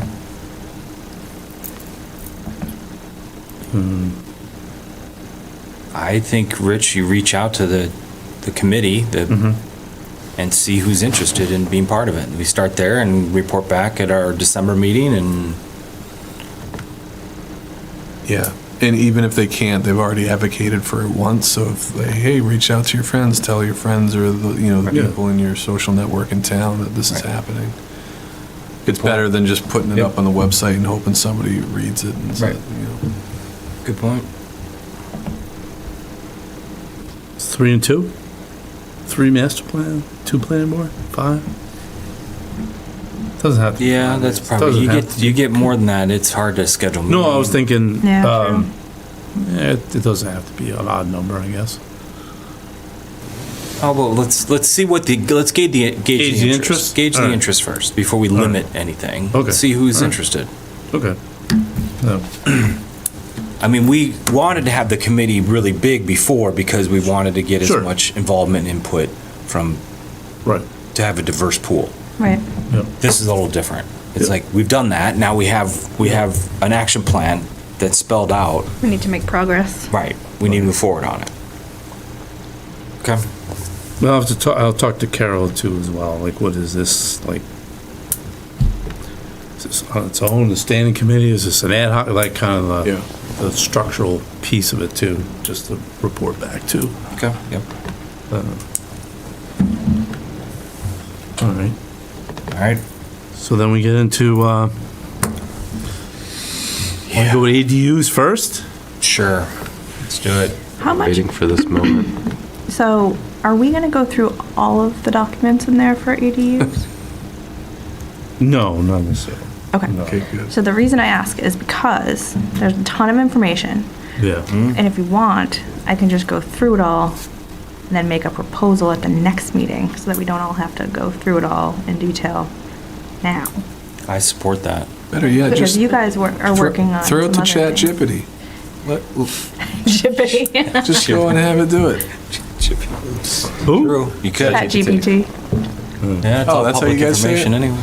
Chat GPT. But we Rich, could, last time, I think you told us there was some general guidance coming that hadn't been yet. Yeah, so I can release report to everybody on that. And so I did attend a webinar last week. So the Executive Office Housing and Livable Communities intends to put out guidelines. And they intend, at least that's what they said, put out regulations. Well, both of those things are not going to happen by February 2nd, 2025. Okay. So we will need to cover at least the framework of what's in the statute in terms of, so obviously no action is really not a good action here. I think we need to have something on the book. So we'll probably be at it. We'll have to see how that goes in terms of what comes out of that. So yeah, to your point, we can, maybe I can, if you go like Melissa's option, then I would suggest we could have Melissa, Bob, and Town Council, we can go through this draft for the next meeting to talk about what was in there. Because Town Council did a review, they had a bunch of comments, Bob had made some comments too, so we were yeah, I gonna, read his. Those were really good. so there's a few, But there's a lot to go through as a group in a meeting like this. Is and we what I are was under a thinking. little bit of a time crunch. Well, that's what I was thinking too, is that we have, I think I saw in the notes somewhere, we have to have our public meeting by our January meeting. So basically, we have to put something together that's pretty comprehensive by next month to fine tune and then have our final meeting in January for a public meeting. Yeah. So future forecasting, so you don't have to, just to give you a little breather, maybe a little, whew, it has to be January. Doesn't necessarily have to be the 14th. You could hold a special hearing. You could hold a special night for that hearing. Just go through just that. for But you that. have to have the hearing before February 2nd. Okay. Yeah. Just to work back. So- Yeah, I kind of have a feeling we have a lot we may end up having a second meeting in January. Yeah. Yeah. There's a lot. May actually make Just for sense. some public hearings. Yeah, like That's it. for this, like have it be almost a standalone meeting, and if people are going to have questions or concerns, let's kind of market this and say, hey, there's going to be a public hearing for this specific issue. Yes. If you have questions, get out here and start telling This is them. such a big change, and I think it can be really helpful to a lot of folks in town. Yeah. But there's also going to be a lot of questions and some concern as well. So I think this would be one. And I think I was telling Rich and Betsy before, town meeting, it seems like there's a lot of, I guess, I don't know if it's uncertainty, people don't know when exactly they're supposed to ask questions. And because we have all individual meetings, public meetings, it's kind of hard to follow. And so, it's not like yes, it's on the website and it's a public meeting, but not, people aren't just scouring the town website looking for when our meetings are on certain things. So I think if we did market this and say, we're going to be talking about this and this is our public meeting, that could be really helpful. Because otherwise, people do expect that at town meeting, you're going to have the whole presentation again, and it would just take too long.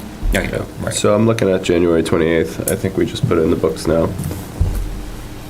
That's another Tuesday. It's 2 weeks after our meeting on the 14th. And that's my birthday. I'm gonna boycott that. No. Happy Happy birthday to you. We'll bring the cake. I knew I It'll be liked fine. you. I too am an Aquarius. Oh yeah, nice. The 27th is open as well. No, it's fine. We can do the 28th. Just No, unless you're bringing cake. We could bring cake. if the 28th works for everyone, we can do that. 27th, 28th, or 29th works for me. Me too. Yeah, well, although the 29th is the Lunar New Year, so I'm a little iffy on that one. All right, so 27th and 28th. Okay, so 27th. How about Monday the 27th? Okay, let's do it. Yeah. Not on your birthday. 27th is good. Yeah. Let's do it then. And so Pencil that on your calendar. Yep. Special planning board meeting. ADUs. And we can conceivably use this room. Yep. All right, perfect. Now, in terms of,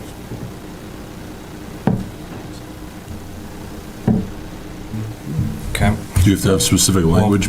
well, I guess, Like the notice for that? yeah, so, yeah, I'm just, so we'd have to have a, yeah,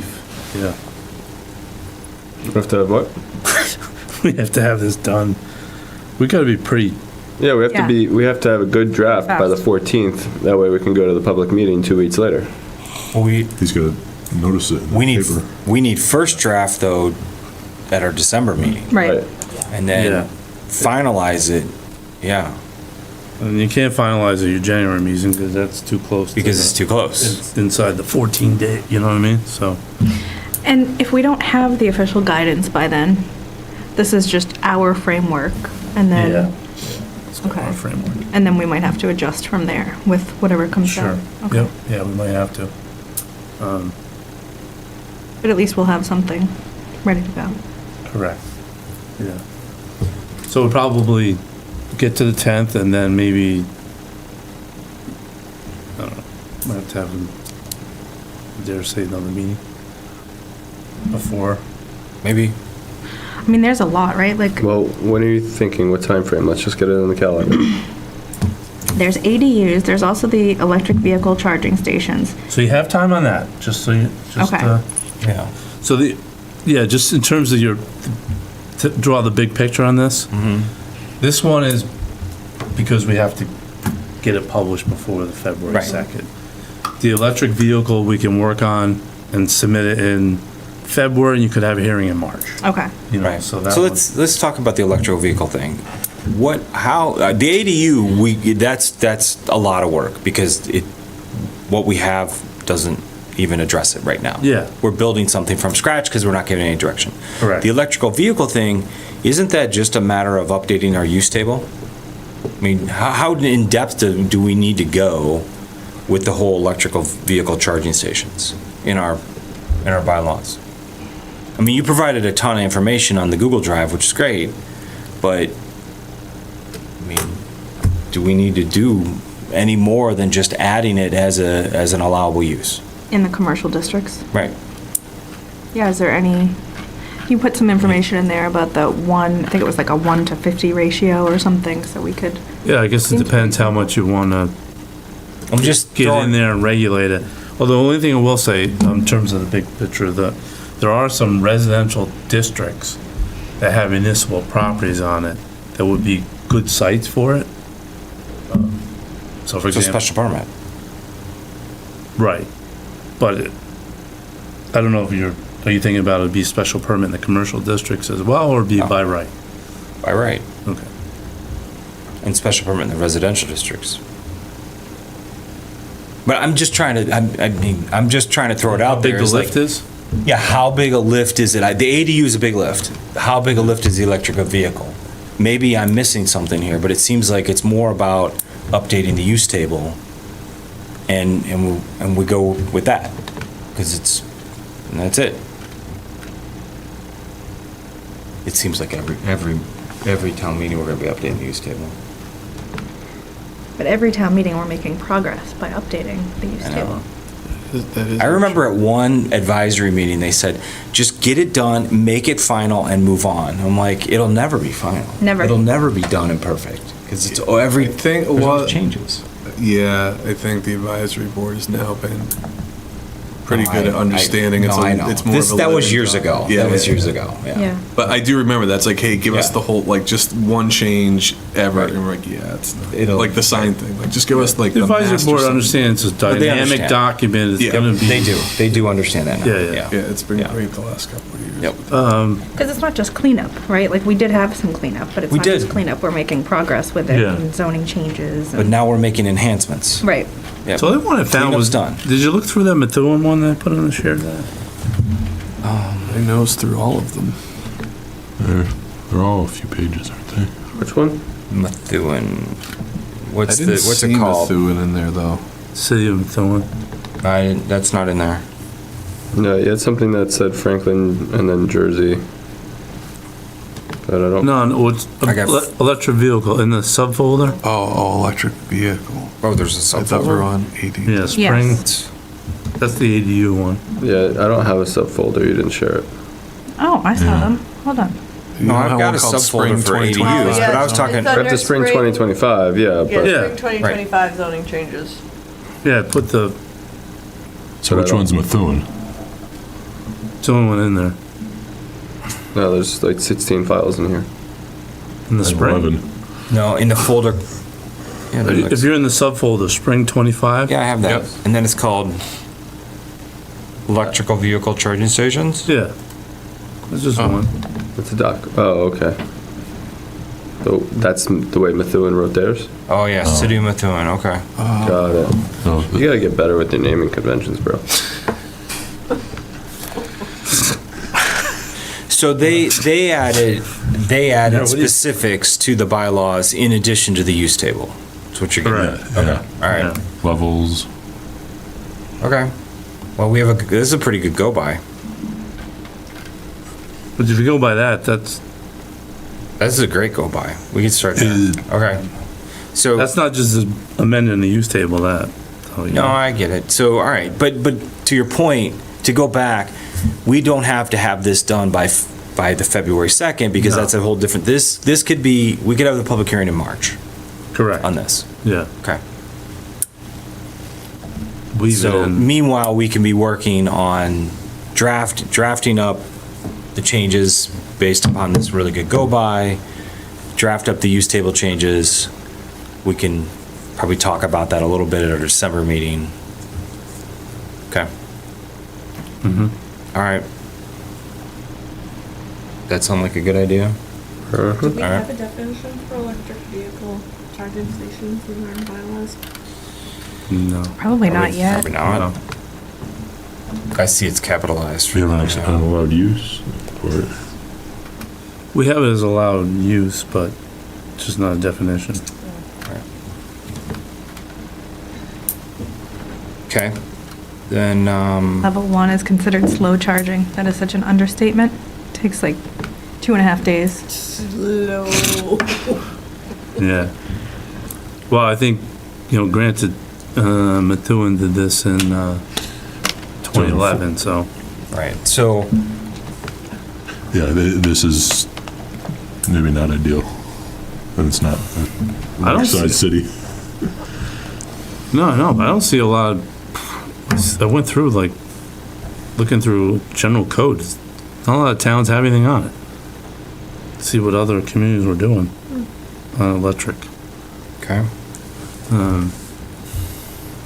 No, I think this is a good, this is a good go-by to start with, and then Yeah. Might pare it down. throw in some use table changes, and Yeah. we can talk about that at our December meeting. All right. Then inclusionary? Yes. So we, if you remember, last spring, we were tracking towards going to town meeting to adjust the inclusionary bylaw concerns of the cascading effect of the financial aspect of things. And so what I've done is I've reached out to MEPC, and we have some grant money that they can look at our inclusionary bylaw in terms of the economics of it, to look at, using economic feasibility. Economic feasibility based upon our bylaw, not as if it was MBTA zoning, though. So for example, mixed use, where we have in our mixed use districts, residential in the residential districts. So We already the- did the math for the mixed use though. Right, like we did that as part of the work for MAPC when we were doing the B1. We did, so it kind we of have built, those numbers. So unless they've changed, then. it kind of builds on that a little bit more detail, though. Okay. Yeah, so, I've asked them to do that because I think it's an important piece of the the economics of it. Well, we had residents asking for it as well. Right. Yeah, so. And at the same time, I've asked them to, which ties back into the master plan, looking at that ratio between commercial and residential mixed use. You know, because there are multiple property sites in town center that could be developed and redeveloped with some standalone residential and mixed use, like that model, versus just stacked, you know, multi-story. Have them take a look. That's something, you remember, we looked at in the B1, but the array of changes that we were talking about was a little bit too much to get into that. And so I've asked them to help us with that, because that's been an action item that we need, because there have been developer inquiring about doing mixed use in town center, but not necessarily stackable, right? So some standalone residential with mixed use, and that ratio That's is not uncommon, it's just not allowed here. correct. Right. And It's pretty common. we talked about that on the B1, right? We talked about that, and it's like not all sites are equal, right? Like the Stop and Shop site, that one is a really big, deep site, and we're like, oh, we could see where maybe the outbuildings were commercial, and you could have buildings back behind that would be 100% residential. But I remember on the B1, we just decided, well, we don't know. Right. We don't know, so we're not gonna. We were just creating something to start with. Right. And see where we got. Well, that was the safest. It was the safest bet, I think. Right. And when you don't have somebody that's there saying, I'm going to build this and showing you what it looks like, then you go with the safe bet, right? Right. Then, I mean, there's people in town that would say you shouldn't be changing zoning for, you know, one project. And I would say, and I have had these conversations with people when I say that that's true if it's for the whole town, or if it's for like a whole district and you're changing everything just to suit one developer, sure. But if we really want to have these pieces of land built out, it's not very many of them, and we're partnering with developers to find something that works for us and them. And until it works for them, those not gonna lots are build going to it. be empty, Yeah. right? So we kind of have to do this and work with, you know, if there's somebody that's interested, and it sounds like there is, figure out whatever they would like to do, and then we can show that, just like, you know, I think we've talked about this with Bill Buckley, what they did over at Southwood, having the 3D renderings and having that. We did it for the sign bylaws as well. Having visuals really, really helps, Yeah. so that people aren't just trying to imagine the worst case scenario. Well, we've got the, you know, that MBTA zoning overlay, the overlay zoning district does allow some of these properties some flexibility, you know, because the gentleman there on Rockwood, right across the tracks, he's like, yeah, the whole first floor being commercial really prohibits me from doing something, because he was like, I just need a little bit of commercial. I want mixed use, but I just want a little bit.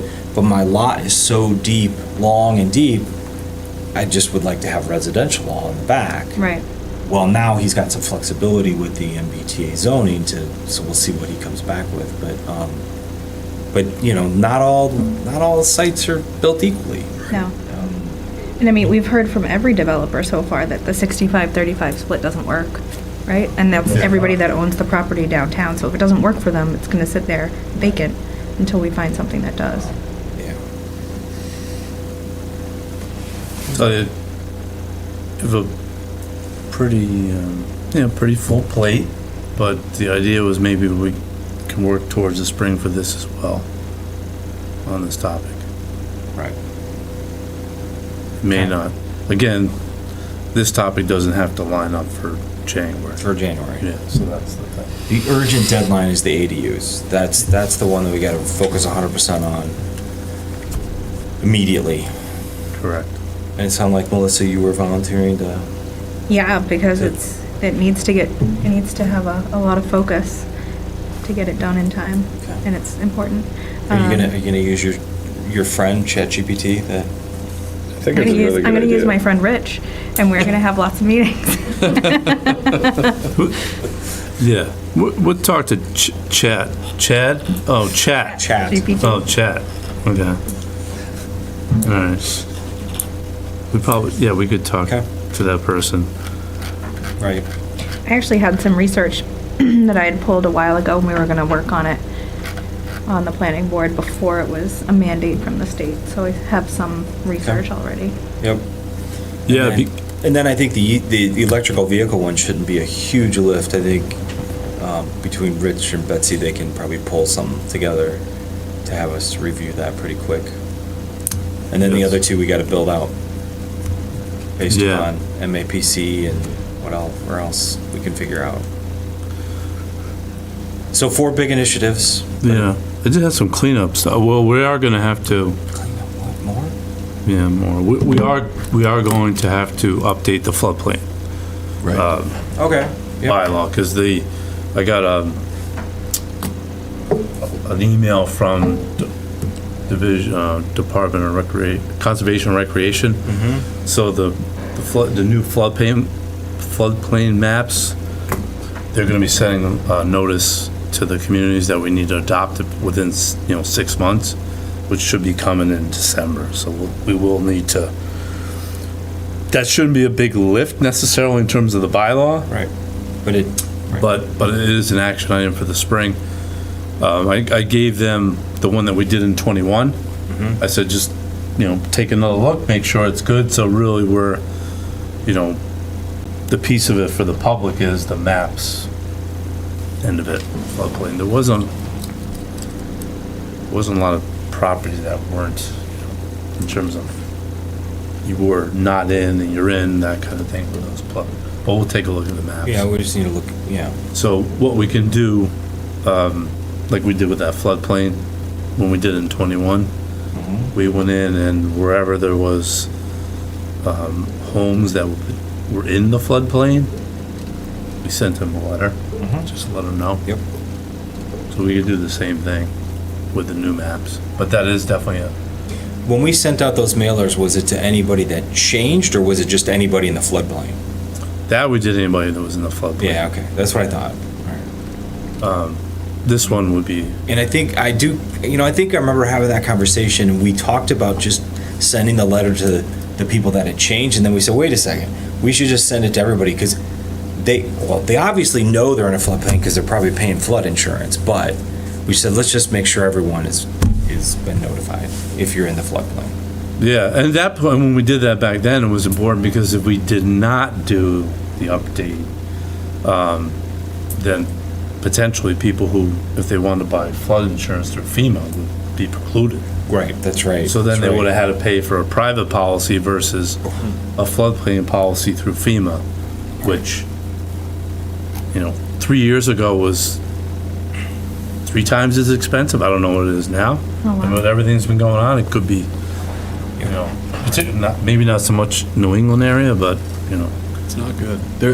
Planet Money did an episode on the FEMA-sponsored insurance fund. It's crazy how that whole thing works.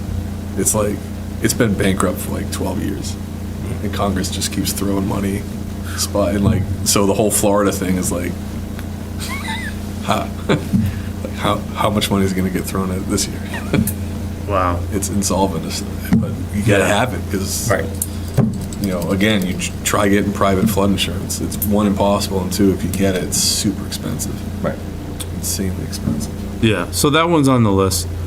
So that is a to-do. All right. There is, we can get into this, not tonight necessarily, but Courtney who's on the zoning board of appeals, has suggested making some changes to the non-conforming use. One where if somebody was doing a reconstruction, having some limitations on it. Oh, this is what I was thinking of earlier, when they were talking about the gun range being non-conforming but not encroaching to be further non-conforming, and I was like, I'm pretty sure we talked about this, but I couldn't remember when we Yeah. had already implemented it. So we did this, when did we do this? It was 23, but then she's had made some suggestions on how to put a little bit of, let's say, some parameters around it. So when you get a chance, look, and she did a really nice job, laid out 2 options for consideration, so. I talked to her about it. It was like this she drafted back in August this past year, but because we were kind of pretty heavily deep into the C6, she understood, like, you know, we can do this this spring potentially. Wasn't a super pressing matter. And then there's some other cleanup stuff, but I think we'll probably maybe tackle that in the. You could do in the spring, but remember we talked about changing the length, the effective date on special permits. Yes. So we've got, you know, one section's 1 year, estate lot's 2 year. Right, we talked In fact, on the state law, it's up to 3 now. Oh. So we're a little bit behind. We're at 1, right? We're at 1 generally for, Yeah. but then the state law one is 2. To consider changing that. And then there's some appendix that we might want to just get rid of that we don't need anymore. That map up top, yes. Yeah. And there's the build to line. That doesn't match up with the way we changed the bylaw anymore. That appendix. Same thing with this C1 on highway, off highway. We have it pretty clear now in the zoning map. We don't need the appendix anymore. Same thing with the adult business medical marijuana overlay district. That's a layer that's on the map now that's clearly delineated, so we could get rid of these appendixes. Yeah. But I should go back to this one, sorry, I meant to see it. So we probably should consider, we have a new master plan, Yes, we should change that. that we should. You had a new master plan since the 1992 one. Yeah, it was 2007. Yeah. Yes, it was never updated. Let's please change that for spring. Yeah, the bylaw was never updated. That's funny. Can we change it to the most recent? That way we're not calling out a year. We could do that. Yeah. Yep, keep it simple, if you like. Don't hard Yeah, code so your we don't values. I like that, one and done. Yeah. For future-proof it. And I don't know if we want to get too deep into this, but sometimes this traffic congestion is really not applicable, and there's a general standard when it comes to special permits. We don't have to get into that one, but it's certainly something I would kind of like to tackle at some point. I really feel strongly that we gotta update the master plan for spring, just because we put all this effort. Yeah, no, for sure. So let's make sure that All gets. right. The other two, we can put that a little further out. So that's kind of the landscape, Okay. zoning wise. Doesn't feel as big as I thought it was going to be. That's because you haven't dug in, Well, I think. I know the ADU thing is going to be. the ADU is gonna be a lot. The vehicle charging shouldn't be too bad. No. And then it's, don't know about inclusionary bylaws yet, or. I'm really curious Looking at about the mixed use. process of, like, what MAPC is going to look at for inclusionary, to see if it's feasible. Like, are they going to work with, do they have developer data? And like, how much? They're gonna reach out to developers, yeah. Some of the same developers that we've already reached out to, they'll be reaching out to them again. Oh, okay. Yeah, because again, to back up, the premise, the thought, the hypothesis was that when you add all the layers, all the regulations, the zoning bylaws, and you put it all together, and then when we had the escalator, or the scaling up, that it would shift the economics away from doing zoning or subdivisions under the subdivision control law and the planning board approval, and shift it over to 40B developments. And that has been the outcome since that change. Yeah. So it wasn't that hard to know that, but at the time, people were like, no, that's not gonna happen. Oh, it did. And it did happen. So this is more kind of backing of the economics of it too. This is a third party to, you know. Sure, yeah. How many 40B projects do we have in different, not necessarily approved, but like in different phases of approval? You're just to keep this on the website. Approval? Like in just different levels of What's being presented? yeah, like what's been presented to the town but hasn't necessarily, all the way from what's been presented to what's been approved. It's on the okay. website, right? Yeah, but in terms of, I would say upcoming projects. Yeah, there you go. All right. Yeah. So Cranberry Heights, which was a open space subdivision. Yep, Are they I remember official that. yet? Are they before ZBA yet? Not yet. I talked to There's a letter. the applicant, the developer You don't- today. Yeah, you don't have to go into all the, I mean, just how many? 5? 51. Wait, 51 units. No. Oh, how many 40B projects? Yeah. Like 5, 3. 10, 3, okay, 3, okay. Well, because all the other ones have already been completed, right? And they're in, yeah, they're, yeah, being constructed, but Yeah, okay, so there's 3 pending right now. coming. Say 3 How's coming, that? 3 coming, yeah, 3 and, okay. One has their approval letter, ready to go. One, what you just looked at back in October. Yep, Which that was the Norfolk Station. Norfolk Pondville Station or something. like that. Pondville Yep, Station. yeah, Pondville Station. Pondville yep. Station, which will, So you got Cranberry Heights, Pondville Station, and, and then there's a larger multifamily okay, that'll be coming. all right. So, Yeah, so that's exactly what you said, that it's forced developers to go to the 40B route yeah. due to that financial. And I mean, it's not like they just came in and said, I'm just gonna do a 40B. They looked at traditional, and it didn't work Yeah. for them financially. Yeah. Right. And then that pushed No, them, exactly. so- It wasn't like a retaliatory situation. Right, yeah, no, it was just, These were like, it doesn't pencil out economically. Right. So we're going that route. Is that a general around the state that's also happening, or is it, are other towns doing traditional developments? No, also, there's or is still- it still heavily 40B? No, there's still ones that are doing traditional non-40B projects, but they don't have inclusionary as Right. amped up as ours is. the inclusionary, even just looking at the financial feasibility, it's very clear that it wouldn't make sense for a developer. The profitability is a straight line down. Mm-hmm. So it's, Yep, okay. all right. What else?